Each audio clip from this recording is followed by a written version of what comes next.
E aí, pessoal, vamos tentar novamente. Não sei se vocês estão conseguindo me ver e ouvir agora.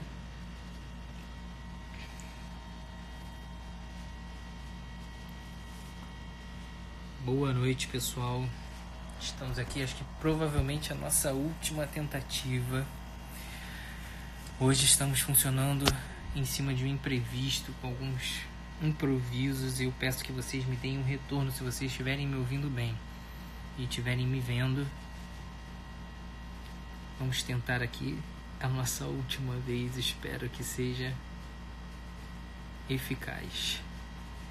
Se estiverem ouvindo e vendo bem, vai chamando a galera de volta. Fala que o Dr. Felipe Duarte ressuscitou depois de alguns minutos. Nesse tempo pascal, estamos aqui lutando contra o tempo e contra as intempéries para tentar, agora com 20 minutos de atraso, mas ainda em tempo. Se vocês estiverem me ouvindo, a galera já está começando a dar o retorno aqui. Julinha está bastante animada, apesar de todos os atrasos. Eu não sei se vou aguentar esse tempo todo nessa posição ingrata que eu estou para fazer com que essa live funcione. Bom, para a galera que está começando a entrar, hoje era a nossa live prometida, que apesar dos atrasos, eu peço desculpa, mas tivemos alguns imprevistos, hoje, conforme prometido, nós estamos iniciando a nossa live sobre as dúvidas que vocês deixaram, que nós deixamos aí no ar, para o tema da violência obstétrica, né? Nós falamos desse tema recentemente e algumas perguntas não foram respondidas a tempo, porque esse tema foi bastante extenso, nós conversamos bastante coisa e algumas perguntas ficaram no ar, né? Hoje, basicamente, a nossa live vai funcionar em cima do que vocês perguntarem, em cima das perguntas que foram colocadas no meu story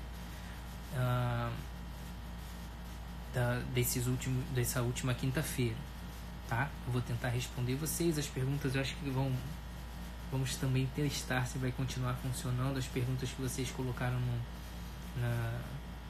no meu story ao longo do dia de hoje, a gente vai ver se elas vão funcionar e eu vou começar a responder. E eu peço que vocês participem com as perguntas de vocês aqui embaixo, tá? Então hoje, se vocês não perguntarem, eu não terei nada a falar. Vou começar aqui pesquisando algumas perguntas, tá? Que vocês mandaram. Uma das perguntas que apareceram aqui hoje para mim, se a fisioterapia, eu acho que é isso que a pessoa quis dizer, a fisioterapia do períneo ajuda no parto e com quantas semanas pode ser feita?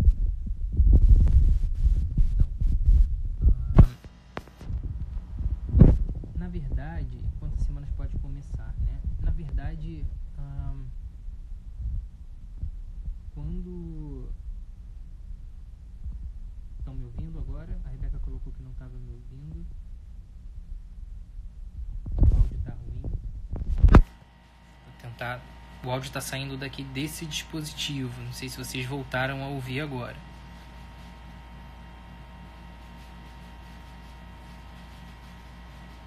Deixa eu ver se eu consigo melhorar alguma coisa aqui. Melhorou? Não sei o que aconteceu. Devo estar com cera no ouvido obstruindo a comunicação dos dois fones. Vou tentar resolver isso para a próxima. Mas, enfim, como eu estava dizendo, a pergunta que foi colocada aqui, uma das primeiras perguntas de hoje, foi se a fisioterapia do períneo ajudava no parto. E com quantas semanas que você pode começar a fazer.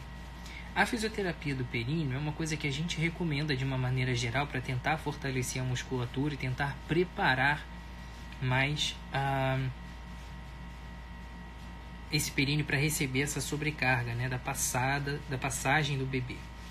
Então, não existem muitos estudos ainda bem delineados, bem realizados, que deem respaldo para a gente bater o martelo e dizer que a fisioterapia de períneo melhore os resultados do parto, no sentido de evitar maiores lacerações, aquele rasgo, entre aspas, que acontece no períneo quando o bebê passa.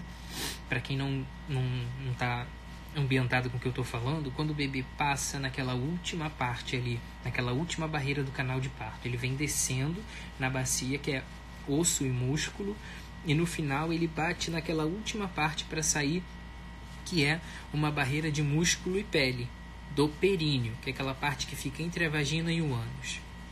Quando o bebê passa ali, ele vai esticando aquela pele até um limite, que dependendo da elasticidade, das propriedades de cada mulher, ele consegue passar sem deixar nenhum rastro, ou ele eventualmente rasga a pele um pouco.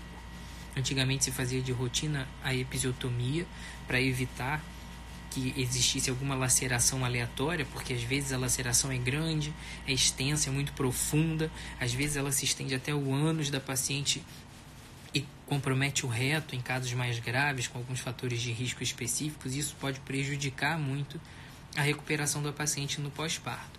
Pensando em evitar todos esses problemas, a obstetrícia tradicional começou a fazer episiotomia para todo mundo, né, para proteger, porque se eu corto num lugar certo, eu evito que corte para outros lugares aleatoriamente.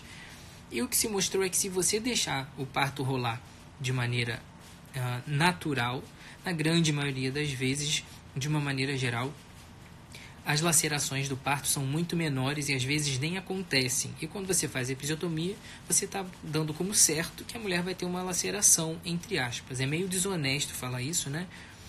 Porque é uma coisa controlada, perfeitamente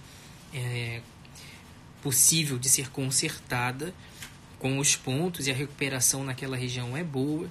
Existem algumas controvérsias que vão ficar aí ainda no ar, se de fato a episiotomia gera mais dor do que lacerar sozinho o períneo. E o que os estudos apontam, de certa forma, é que a episiotomia gera mais dor no pós-operatório, porque é um corte que garantidamente é grande, né? Na maioria das vezes, quando o bebê passa sozinho, o corte que acontece é menor, então por isso a paciente tem menos dor. Então cabe ao obstetra, com a sua experiência de caso a caso, avaliar. Dr. Felipe, se eu já fez episiotomia alguma vez? Já tive que fazer, não faço de rotina achando que vou proteger nada. Já tive que fazer em situações específicas em que nitidamente o períneo da paciente era muito estreito e a rigidez da pele era muito grande, e você via que, além de ter uma provável lesão, ela oferecia uma resistência à saída do bebê. E geralmente, não só por isso, mas quando o bebê está apresentando algum sinal de sofrimento naquele términozinho ali do trabalho de parto, eventualmente a gente tem que fazer uma episiotomia. Então, a palavra certa não é se eu faço, a pergunta certa é se eu já tive que fazer. Já tive. Conto nos dedos das mãos quantas vezes eu fiz, das centenas de partos que já fiz desde que comecei. E a fisioterapia tem essa proposta de tentar melhorar, preparar o períneo da mulher para que ele fique mais elástico, mais resistente e não tenha tantas lacerações. São suspeitas que os estudos estão dando, que os estudos estão apontando, mas ainda nada de muito concreto. Pelo bom senso, o que a gente faz? Mal não vai fazer. Então vamos usar essa alternativa enquanto há suspeita de que ela ajuda. Vamos usar essa alternativa porque vai contribuir de alguma forma. Da mesma forma que os exercícios físicos, por exemplo, tendem a dar mais preparo para essa mulher durante o parto. Estou dando um bônus aí da pergunta, mas exercício físico e fisioterapia pélvica nunca são demais. E as pacientes que fizeram e que eu tive a oportunidade de acompanhar no parto, na minha experiência, isso não é ciência, né, totalmente, mas é a minha experiência, eu vejo de fato que essas mulheres têm um parto mais natural possível e têm mais preparação para o parto quando fazem a fisioterapia pélvica e exercícios físicos, tanto os aeróbicos para dar condicionamento no parto, quanto os exercícios de musculação para dar força na hora de empurrar o neném, tá? Então vamos aqui seguindo para as nossas perguntas. Outra pergunta aqui bem interessante. Não sei se vocês estão vendo, acho que saiu aqui para vocês agora. Para que o médico estoura a bolsa? Então, a amniotomia, né, que é esse ato de romper a bolsa, a Rebeca está colocando ali, ó, eu fiz até 36 semanas, o médico dela era um médico de confiança, era um médico bom, né, que estava aconselhando ela na maior parte do tempo, e teve uma excelente condução do trabalho de parto dela, e ela teve um desfecho muito bom e uma recuperação muito boa do parto. Esse médico, por acaso, era eu. E a nossa próxima pergunta está aqui, ó. Para que o médico estoura a bolsa? Então, o médico estoura a bolsa dentro de um contexto em que ele precisa ou induzir ou acelerar o trabalho de parto. Existem ainda algumas outras situações em que vão ser conversadas caso a caso com a paciente, em que pode ser interessante romper a bolsa. Por que a gente rompe a bolsa, então? A gente sabe que estourar a bolsa quando se está fora do trabalho de parto, quando o paciente está ali, sem contrações, com uma dilatação leve, contração de treinamento, está naquele vai, não vai, sentindo uma dorzinha ou outra, mas sem contração de treinamento, e ela não quer induzir o parto com remédio propriamente, não quer internar para... Na verdade, ela vai acabar tendo que internar, mas ela não quer fazer nenhuma medicação para acelerar de maneira mais imediata essas contrações. O que é que a gente pode fazer para induzir de maneira mais lenta e gradual o início do trabalho de parto? A gente pode romper a bolsa. É claro que isso é dentro de um contexto em que o parto tem que ser induzido, né? Então, ou aquele comecinho do trabalho de parto, que está meio ali vai, não vai, a gente não está vendo a dilatação mudar muita coisa, mas as contrações estão começando a vir, ou a paciente tem alguma indicação de começar a induzir o trabalho de parto. Ela está com 41 semanas, já no finalzinho da gravidez e nada acontece. Ela está hipertensa e está no comecinho do trabalho de parto. A gente tem que adiantar, a gente interna, ver se rompe a bolsa e funciona, né? Então, alguma situação assim. Para aquelas pacientes que já estão em trabalho de parto, é outra situação. A paciente deu entrada no hospital em trabalho de parto, está lá com 5, 6, 7, 8, 9, 10 centímetros. Por que a gente estoura a bolsa? Pois bem, estourar a bolsa é um estímulo, muitas vezes, para que as contrações fiquem otimizadas. E estourar a bolsa também é logisticamente, digamos assim, anatomicamente, contribui para a evolução do trabalho de parto, porque organiza as contrações e muitas vezes permite que o bebê se adapte na bacia de uma maneira melhor. Muitas vezes entre o bebê e a bacia e o canal de parto está o líquido da bolsa. E toda vez que vem a contração, existe uma força que empurra o bebê para baixo, que é amortecida ali dentro da bolsa. Quando a gente estoura a bolsa, o bebê encaixa, ele insinua na bacia, e isso contribui para que o mecanismo de parto progrida, para que o bebê comece a descer no canal vaginal, e na bacia e depois no canal vaginal, para que ele possa, de fato, para que o parto de fato possa acontecer de maneira mais otimizada, digamos assim. Precisa fazer isso para todo mundo? Não, né? Por que a gente faz isso? Geralmente quando o parto está arrastado, a mesma dilatação há muito tempo, a gente pode lançar a mão de romper a bolsa para ajudar o parto a evoluir mais rápido. Então, a gente rompe a bolsa às vezes para ajudar o parto a evoluir quando tem indicação. Não precisa sair rompendo a bolsa de todo mundo de rotina, tá? Geralmente quando a gente estoura a bolsa, o bebê desce na bacia, mergulha na bacia e a paciente começa a sentir mais dor. Então não é que estourar a bolsa dê dor. Então prestem atenção nisso. Tá? Isso também é uma coisa que é muito repetida. As mulheres têm medo de estourar a bolsa muitas vezes quando o médico oferece como necessidade, porque a bolsa, estourou minha bolsa e doeu muito. Não é que estourar a bolsa fez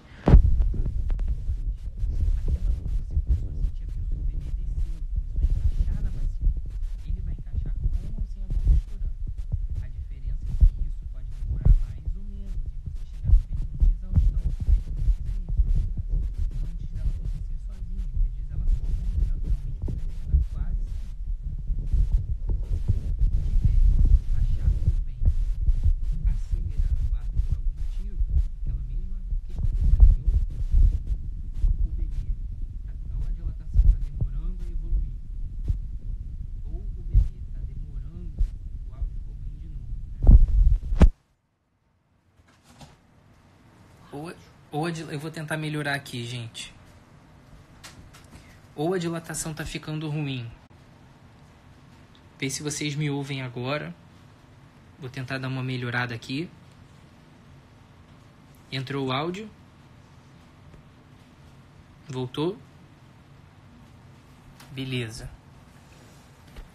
Nosso dispositivo super moderno por Bluetooth não está funcionando bem. Hoje tá uma maravilha. Sem internet, a tecnologia tá de parabéns. Já percorri meio mundo aqui para tentar achar uma rede de internet que funcionasse. Agora meu fone de ouvido não funciona. Tá todo mundo de parabéns. Querendo testar as minhas coronárias hoje e a minha paciência. Mas vamos lá. Então eu estava falando da bolsa que estoura. Então não é o fato de estourar a bolsa que faz você sentir dor. Estourar a bolsa às vezes acelera o trabalho de parto e te faz sentir a dor que você já sentiria naturalmente num momento mais adiantado. Então vamos acabar com esse mito que estourar a bolsa dói, porque a bolsa não tem inervação. Você só sente dor onde tem inervação. Então romper a bolsa não dói nada, nem em você e nem no neném. Até porque a gente rompe a bolsa com o dedo, que não machuca ninguém. Você pode fazer isso aqui em você que você não vai se machucar. Ou com um aparelho que chama amniótomo, que é uma agulha de plástico que é assim, a ponta dela é para cima. Então quando você estoura e encosta na cabeça do neném, essa ponta que estoura tá para cima e ela não bate no neném, não encosta, não fura, não machuca, tá? Então fiquem tranquilos. Exatamente, Rebeca, pelo menos o bom humor não acaba. A internet acaba, né? A tecnologia se acaba. Esse fone que é super baratinho da Apple, né? Bonitinho, mas ordinário. Me deixando na mão. Mas vamos lá. Próxima pergunta. Entendemos bem sobre por que o médico pode estourar a bolsa. Também não é uma necessidade, certo? Outra pergunta muito interessante. Quem decide o que fazer na hora do parto é a gestante ou é o médico? Nós começamos a conversar sobre isso na nossa live na quinta-feira. Essa é uma questão muito delicada, em que a gente não pode fugir dessa conversa e não pode ter hipocrisia na hora de falar sobre decisões intraparto, decisões durante o parto. A primeira coisa que é importante saber: às vezes algumas coisas são necessárias de serem feitas, alguns procedimentos, algumas intervenções são necessárias durante o parto. Quando é que começa a violência obstétrica? O médico estourou a minha bolsa, então eu sofri uma violência porque eu queria o meu parto natural. Aonde está a violência? A violência está quando a gente não respeita a autonomia da mulher, quando a gente, por exemplo, não avisa que vai estourar, não explica para ela a situação, para que ela entenda que naquele momento aquele procedimento foi necessário e que ela possa consentir com aquilo. E, obviamente, cabe ao médico, enquanto responsável por aquele ato médico de conduzir o parto, chamar a responsabilidade para si e dizer: fulano, o seu parto está acontecendo isso, isso e isso, seu bebê está próximo de nascer e existe uma suspeita de sofrimento por causa disso e disso que eu estou vendo, e estourar a bolsa pode ajudar o seu bebê a nascer mais rápido. Colocar ocitocina, aquele soro para melhorar a contração, vai ajudar a nascer mais rápido e pode ser que a gente evite uma cesariana de urgência e salve a vida do seu neném. Então tá bom, doutor, isso tem que ser feito. Compreendem a diferença?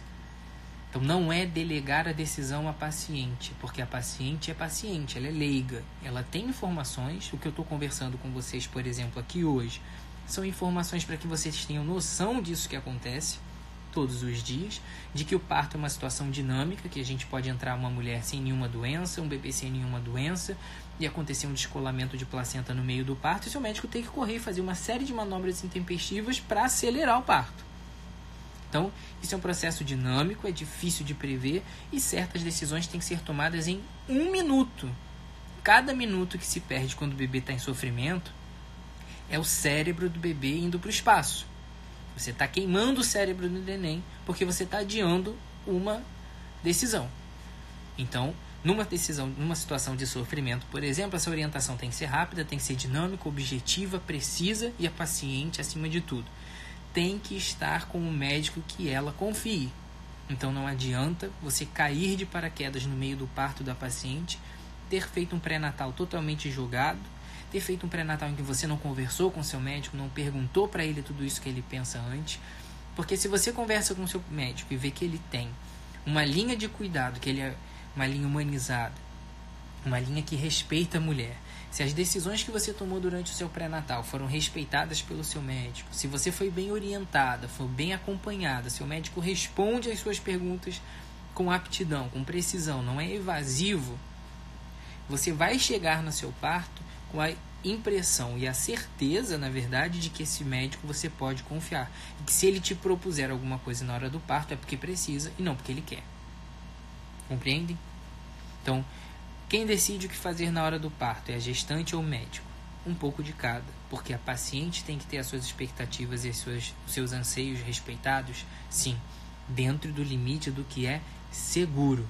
E o médico, por outro lado, tem que ser responsável de fazer somente aquilo que é necessário e não deixar de fazer aquilo que é necessário.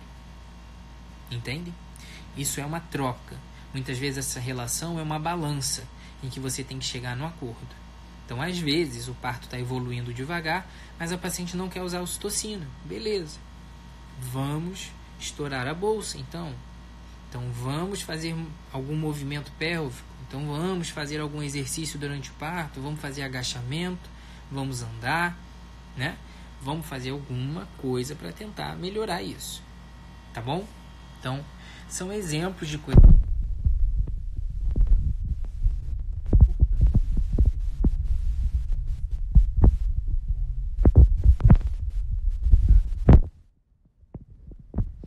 Seguimos para a próxima pergunta, também muito importante, uma das mais pedidas. Nós já falamos sobre isso aqui, tá? Como funciona a analgesia de parto? A analgesia de parto é importante a gente falar, é importante a gente saber. Meu dedo está no áudio, desculpem, voltou. É importante a gente saber que estava a pergunta de agora sobre analgesia de parto, um dos temas mais perguntados por todas as mulheres que fazem perguntas sobre parto. É um dos mais pedidos. Quando a gente fala de analgesia de parto, a gente tem que pensar que existem várias técnicas para aliviar a dor no parto, tá? Uma das técnicas é com medicamentos e intervenções, procedimentos médicos, e outras técnicas envolvem métodos não farmacológicos, os ditos não invasivos, para alívio da dor do parto. Então existe desde a aromaterapia até a analgesia de parto. A analgesia de parto é um procedimento bem similar à anestesia que vocês naturalmente já fizeram ou já conhecem alguém que já fez, em que você injeta uma substância com uma agulha longa, injeta uma substância nas costas, ali para fazer um bloqueio da raiz do nervo. Então existem dois tipos: a RAQ, que esse bloqueio é feito dentro do líquido cefalorraquidiano, e ele se espalha mais, e a peridural, que é um bloqueio num outro espaço da medula, digamos assim, em que na raiz nervosa, na verdade, em que você bloqueia localmente a ação daqueles nervos. Então você fica sem sentir a parte correspondente à inervação daqueles nervos especificamente. Esse procedimento, no parto, a gente não chama de anestesia. Isso é mais um ponto importante que vocês precisam tirar da cabeça. É um mito, um dos mais importantes da live de hoje, que vocês precisam entender. A analgesia de parto não é um milagre.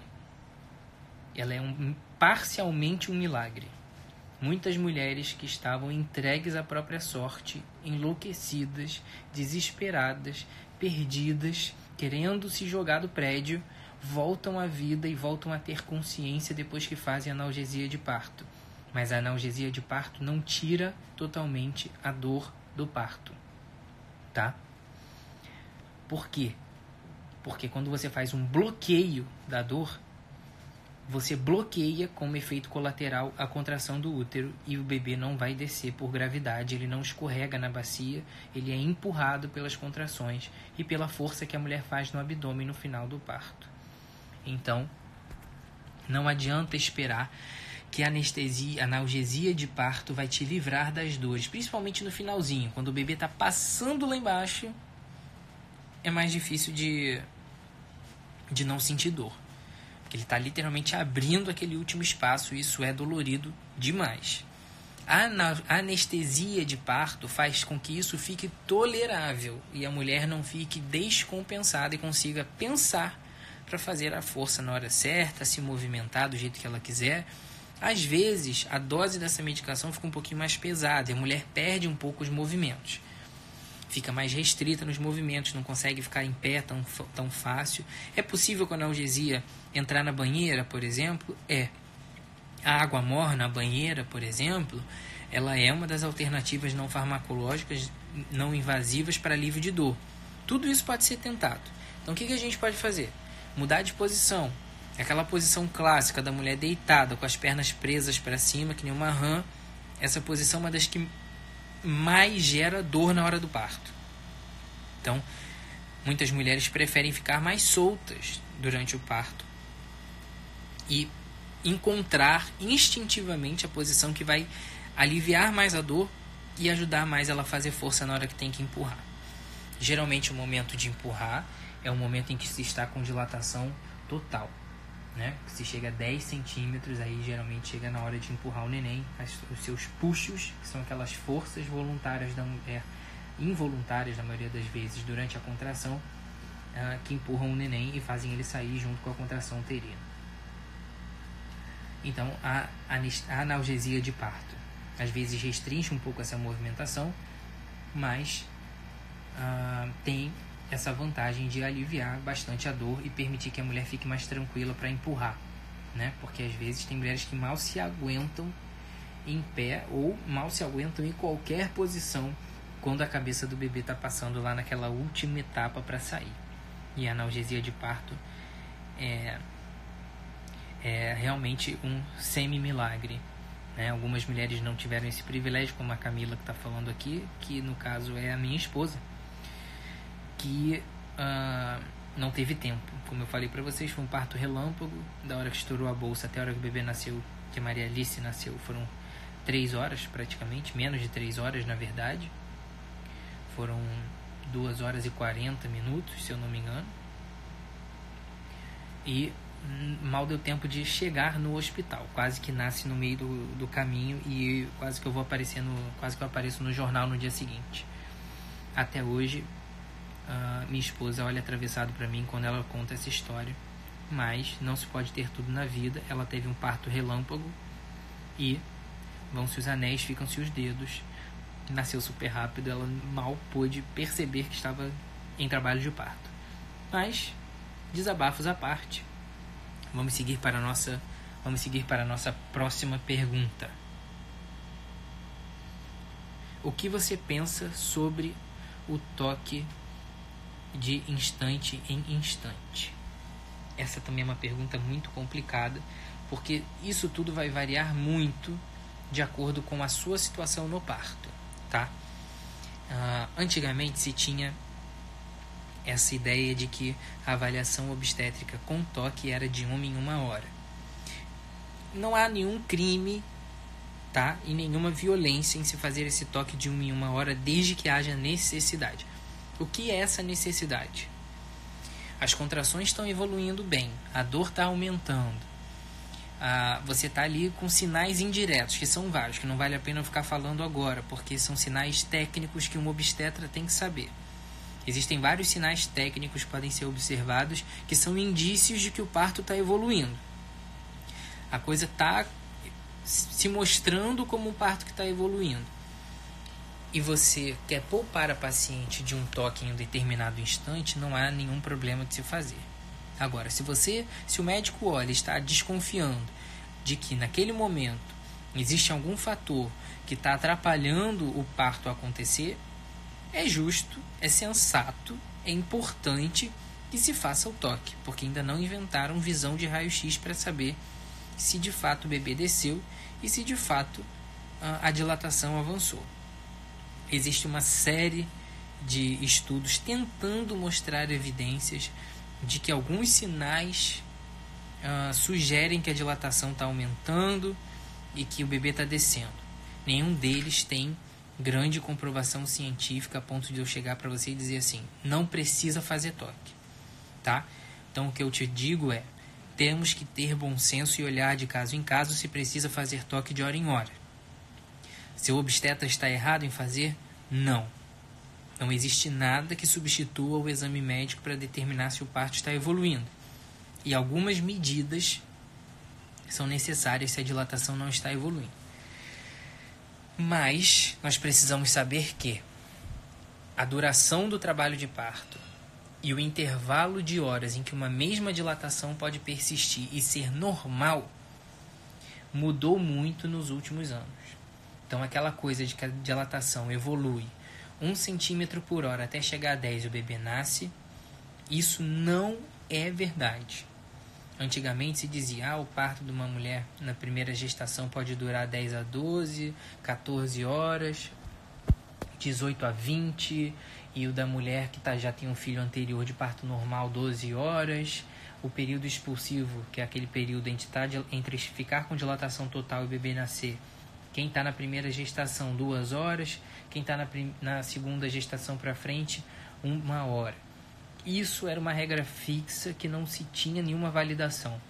Hoje já se viu que existem curvas individuais, populacionais e individuais de evolução das dilatações. E que às vezes uma mesma dilatação pode persistir por 3 a 4 horas e isso ser normal, até mais. Por quê?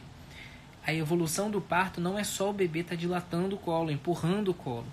Às vezes ele está se posicionando para descer melhor no momento seguinte. Quando ele descer mais no canal de parto, aquela dilatação vai aumentar.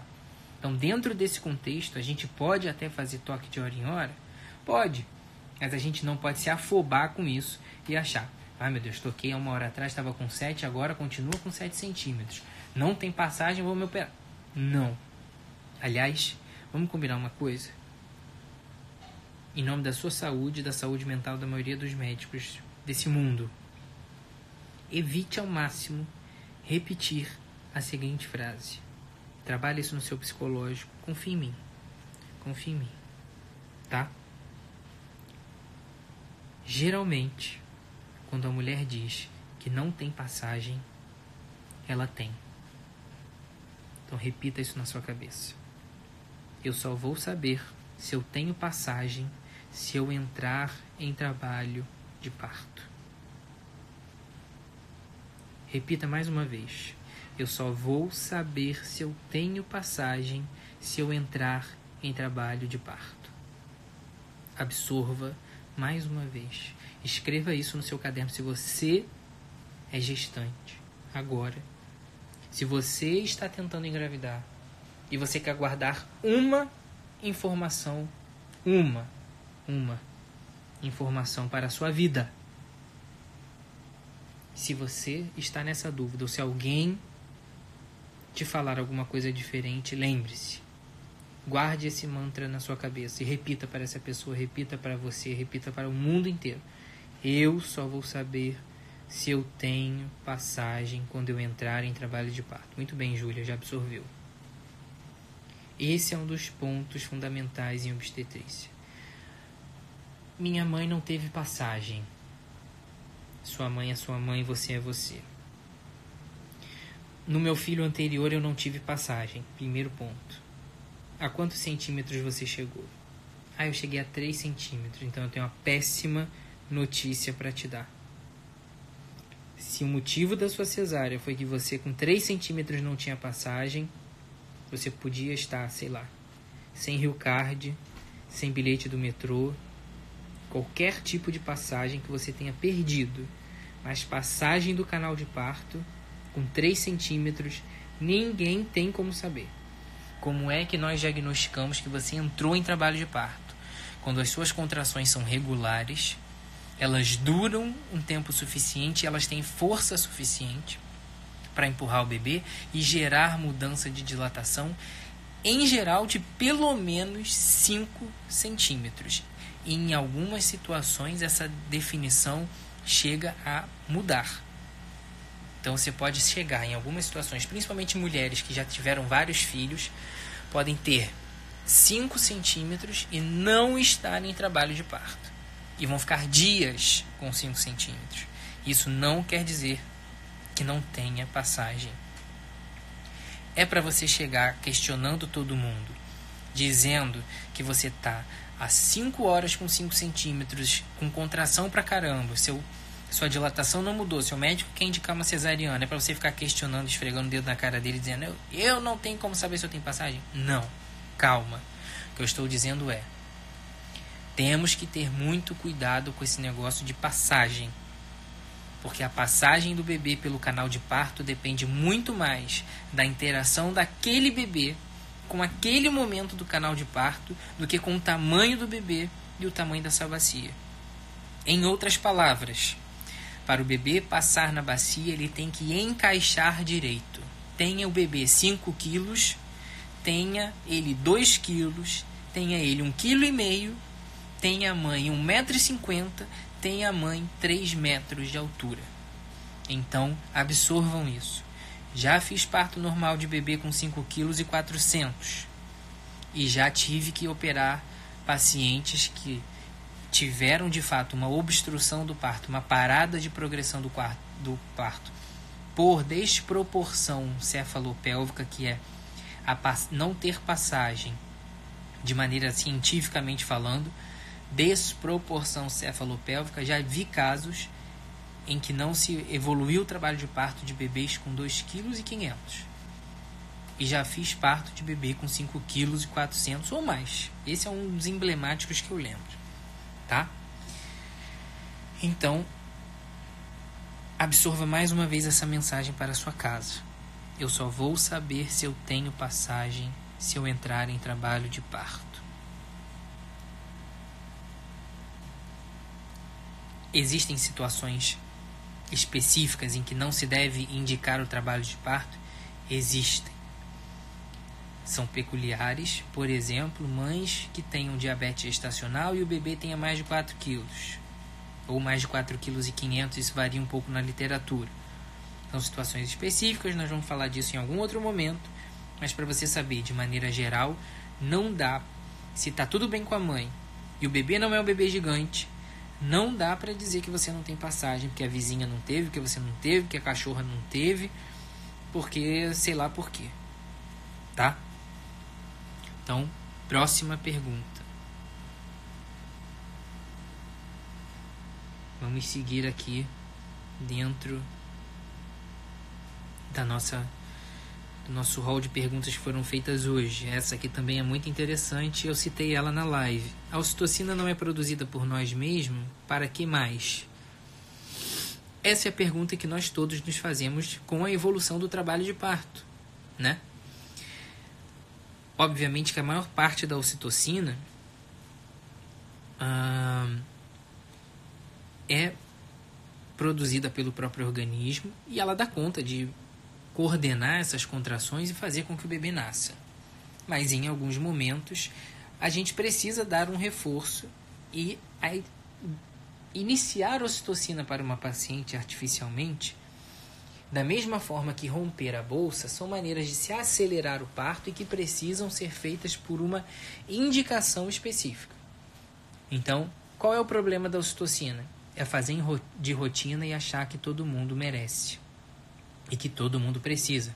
Cada mulher é de um jeito, cada parto evolui de um jeito e às vezes o bebê está descendo super bem, sem nenhuma ocitocina exógena, que a gente diz, ocitocina vindo de fora. Muitas vezes, simplesmente a ocitocina que a mulher produz, e na grande maioria das vezes, a ocitocina que a mulher produz é suficiente para fazer com que o parto dela evolua de maneira satisfatória. Tá? Então, quando que tem que usar a ocitocina? Quando tem que usar. Quando o trabalho de parto não está evoluindo, ou quando existe necessidade de se acelerar o parto, mesmo que esteja tudo bem. Mesmo que esteja tudo bem com as contrações, às vezes o bebê não está dando sinais de que tenha tanto fôlego para aguentar o trabalho de parto muito prolongado, então você acelera o trabalho de parto com ocitocina. Vejam bem que existe um objetivo maior, que é evitar uma cesariana. Se o trabalho de parto tem perspectiva de evoluir rápido, a ocitocina pode ajudar nesse papel. Está mais do que indicada, é mais do que necessária e é muito importante. Tem muitas mulheres que infelizmente estão sendo doutrinadas a demonizarem a coitada da ocitocina, evitar a todo custo, como se ter ocitocina durante o trabalho de parto fosse um fracasso, porque ela não está conseguindo ter um trabalho de parto sozinha, e isso é uma neura sem fim. Isso está condenando mulheres a algumas vezes chegarem numa situação de exaustão e implorarem depois para ter cesariana, sendo que elas sonhavam com o trabalho de parto, porque chegaram numa situação de limite e foram influenciadas por pessoas que não têm capacidade de opinar sobre esse assunto, para recusar a todo custo ocitocina e achar que isso é a pior coisa do mundo. Na dose certa, no momento certo, a ocitocina pode ajudar, mas ela deve ser feita com critérios. Esses critérios são muito bem estabelecidos em protocolos do Ministério da Saúde, protocolos internacionais, de quando o parto não está evoluindo. São sinais que você tem, diretos e indiretos, de que você precisa intervir e que uma das alternativas é, sim, a ocitocina, tá? Então, a ocitocina não é esse bicho de 7 cabeças, mas ela não é água. Ocitocina não é vitamina. Então, a gente tem que fazer com calma e com indicação, porque não adianta, que a gente pode passar dos limites, né? Tanto o limite para baixo quanto para cima. Né? Não devemos exagerar na ocitocina, mas não devemos transformar a ocitocina num vilão. Ai, meu Deus, fiz ocitocina, meu parto foi uma violência. Calma, porque às vezes quando não entra a ocitocina, lá no final vai entrar a cesárea. Então a gente tem que trabalhar naquela balança que eu falei aqui no começo. Expectativas e possibilidades. Então, até onde a gente puder levar, a gente tem que levar sem ocitocina, porque é um remédio. Ninguém toma antibiótico se está tudo bem. Toma antibiótico se está doente. Se o parto está com um problema, então vamos corrigir o problema, se for contração, com ocitocina. Se o problema do parto não estiver evoluindo, não for contração, aí não adianta. Ou, se o bebê estiver numa situação de sofrimento, tivermos que acelerar o parto para evitar uma cesariana, às vezes o médico vai lá, faz o toque, vê que o bebê está baixinho, já está bem encaixado, a dilatação já está quase 10 centímetros, o bebê começou a desacelerar um pouco o coração, algumas outras coisas que preocupam, ou ele liberou mecônio no meio do trabalho de parto, que é quando ele faz cocô na barriga mesmo, né, como se fala popularmente. Então, podem ser sinais de que o bebê já esteja com cansaço, é como se ele estivesse na portinha ali de entrar em sofrimento.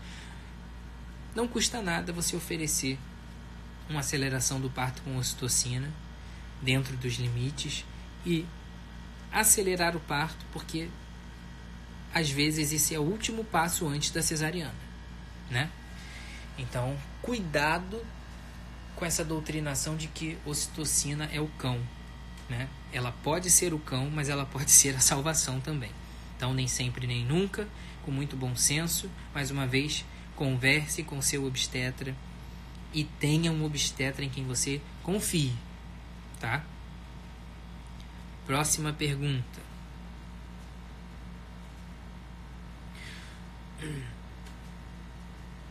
O fato de a cesárea, nós comentamos sobre isso também. Perdão, gente, quem não estava aqui no começo, falei que eu estava um pouco gripado. Então a gente vai se adaptando aí. O fato de a cesárea ser mais rápida não influenciou no aumento do número da mesma? É evidente que sim, né?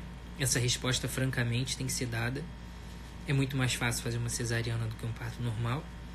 E hoje existem vários motivos para que isso aconteça. Primeiro, aquilo que eu falei lá na live na quinta-feira.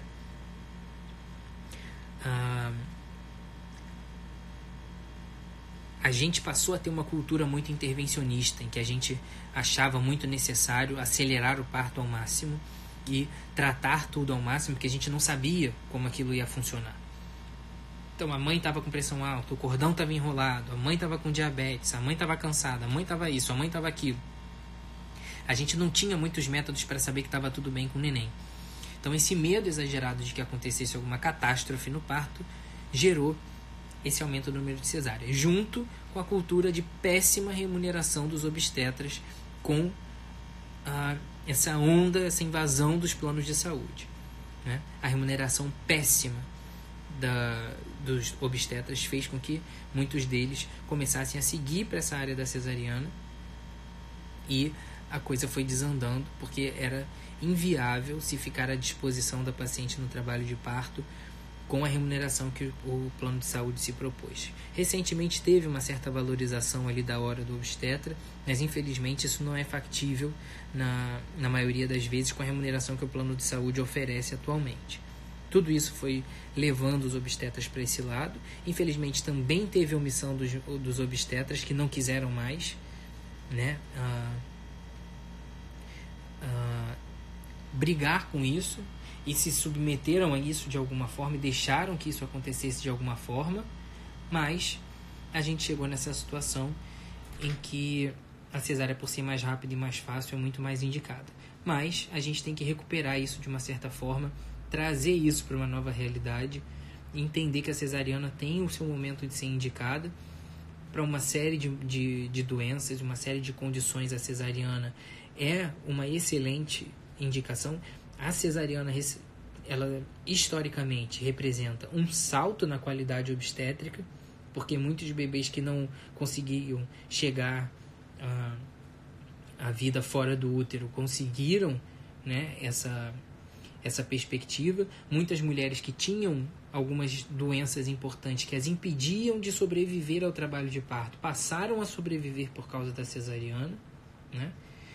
Então, a cesariana, dentro da sua indicação, ela tem, quando ela tem uma indicação de fato, ela tem o seu lugar e ela deve ser valorizada, mas ela não pode ser superestimada como uma solução geral para todo mundo. A cesárea tem indicação, como qualquer procedimento. Vamos fazer uma analogia básica, simples. Você não vai tirar a sua vesícula se você não tiver um problema na vesícula. Você não vai fazer uma cesariana se você não tiver um problema na gestação. Basicamente, o raciocínio é esse, né? E existem situações hoje, não infelizmente, né? Mas necessariamente algumas mulheres não querem passar pela situação do parto. Essa é a cesárea. Bem informada, bem consentida, em que a mulher, consciente de que o parto normal tem menos risco do que a cesariana, de que o parto normal tem as suas vantagens, mas que ela não quer passar por aquilo, e a cesariana então passa a ser a opção para ela de livre e espontânea vontade. Se ela decidiu por isso, consciente de todos os riscos e benefícios, então essa vai ser a vontade dela, com condições específicas. Hoje o Conselho Federal de Medicina diz que cesariana eletiva, a pedido da mãe, é com 39 semanas para frente, para o bebê não correr risco da prematuridade extrema, de uma prematuridade tardia, né? Então tem que se atentar para isso, a não ser que exista uma doença que necessite de ser antecipado o parto, tá? Então a cesariana tem o seu lugar, quando ela tem indicação, nenhum problema de ser feita, ou quando é a decisão materna, desde que ela seja bem orientada. Não adianta contar horrores do trabalho de parto e falar que a cesárea é maravilhosa e dizer que a mulher escolheu isso, porque ela foi induzida a pensar que a cesariana é melhor, né? Então, ela tem que ser bem orientada de que cesariana é mais perigoso, cesariana é pior, é mais rápido para você e para mim resolver a sua gestação também é mais rápido com uma cirurgia de 1 horinha, 40 minutos, do que ficar horas com você no trabalho de parto. Mas tem que ser uma decisão sua e você está assumindo essa responsabilidade de que você está querendo correr mais riscos depois do procedimento. Durante o procedimento tem mais risco de sangramento, tem mais risco de infecção, tem mais risco de cicatriz anormal, né? Então tudo isso tem que ser colocado para a paciente, porque não adianta depois dizer que a paciente quis cesárea se ela não foi orientada sobre o que era melhor para ela, tá? Então, próxima pergunta.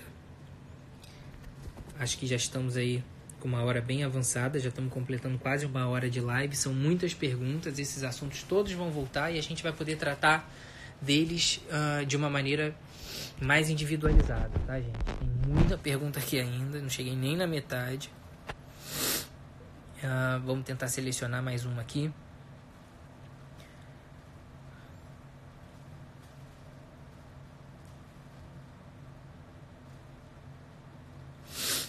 Vamos ver aqui dentro do que... essa daqui é muito interessante. Como me preparar mentalmente para o parto normal? Isso cai muito dentro daquilo que a gente conversou, né? Na live. Foi uma das últimas coisas que eu abordei. Essa preparação para o parto normal, essa preparação mental, né? Ela tem muito a ver com essa participação do médico e da paciente em conjunto no pré-natal. Então, ela depende... o que eu estava falando na live aquele dia, o que eu repito hoje que é muito importante, é que você precisa estabelecer desde o começo uma relação de confiança com seu médico. E o pré-natal é para a família, não é só para a mulher. Então, ela precisa estar bem amparada. Por quê? No dia do trabalho de parto vai ter alguém do ladinho dela, que vai ser o acompanhante que ela escolheu, se ele não participou do processo do pré-natal, ou ela, se o acompanhante da paciente não participou, e para ele ali tudo é novo, a paciente às vezes está super controlada, está super preparada para o parto normal. Mas, quando ela começa a ficar um pouco mais agitada com dor, quando vê sangue, quando vê aquilo tudo, o acompanhante achando que está demorando demais, começa a colocar a paciente numa situação de insegurança, e ela desiste, não por ela, mas porque ela foi colocada naquele momento de vulnerabilidade, ela foi induzida a ficar insegura, né? Então, assim, essa preparação mental, primeiro, vem com uma boa informação médica, um bom acompanhamento médico de um parto normal que vai ser preparado para que ele exista dentro da cabeça da paciente aos poucos, sem trauma, de uma maneira bem honesta, de uma maneira bem franca, de uma maneira bem cuidadosa, porque você não tem que assustar ninguém, mas você tem que preparar a paciente para o trabalho de parto. A mulher tem que estar ciente de que trabalho de parto dói, de que trabalho de parto pode demorar, mas que isso não é um problema se ela estiver disposta a viver essa experiência. Então, isso tem que ser levado em consideração, tá? Então, assim, participe do seu pré-natal. Como se preparar mentalmente? Bom pré-natal, com um médico que esteja disposto a encarar essa jornada com você, um bom acompanhante que esteja se preparando junto com você. Geralmente é o pai, né? Inegavelmente é o pai. Eu constantemente pergunto nas minhas consultas: cadê o pai? Cadê a mãe? Então, assim, a gente tem que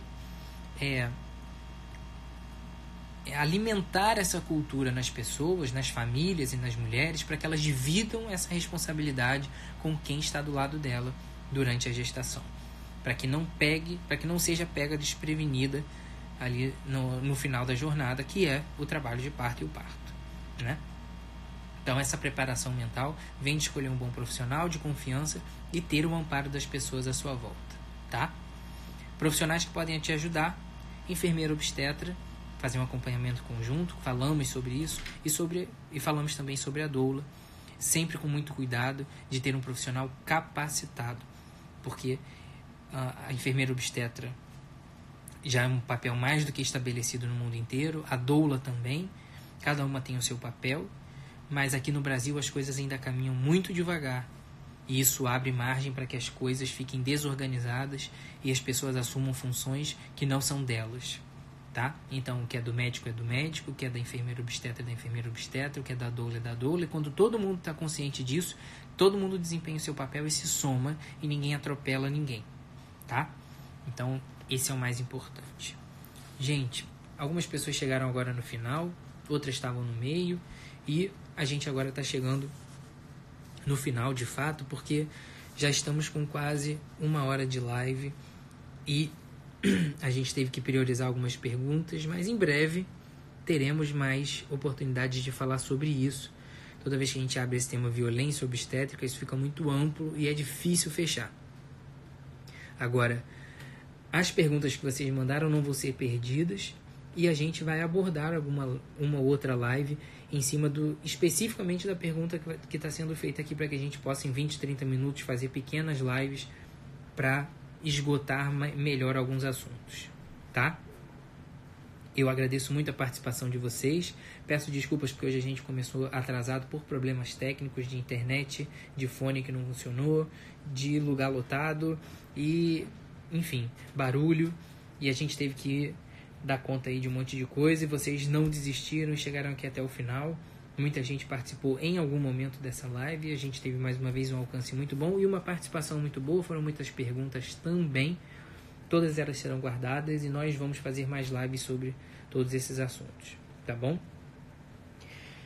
Tivemos um problema técnico hoje que nos impediu de gravar a nossa live, se eu não me engano. Eu não garanto a vocês que a nossa live hoje foi gravada, então eu acho que ela não vai para o Telegram, que é aquele canal que a gente tem no aplicativo, que se você for lá na loja de aplicativos do seu celular, no seu aplicativo que faz a venda aí, no seu celular, se você baixar o Telegram, que é de graça, e se inscrever no meu canal, que está o link para se inscrever no meu canal está na bio, tá? Do Instagram. Clica lá, vai ser direcionada para o Telegram, vai se inscrever no meu canal e vai ter acesso aos áudios das nossas lives, tá bom? Não deixa de participar, que é um jeito de você ter acesso fácil a todas essas informações que eu estou colocando. E muito obrigado mais uma vez. Até a próxima live, galera. Muito obrigado. Foi muito bom estar com vocês aqui hoje mais essa noite. Tchau!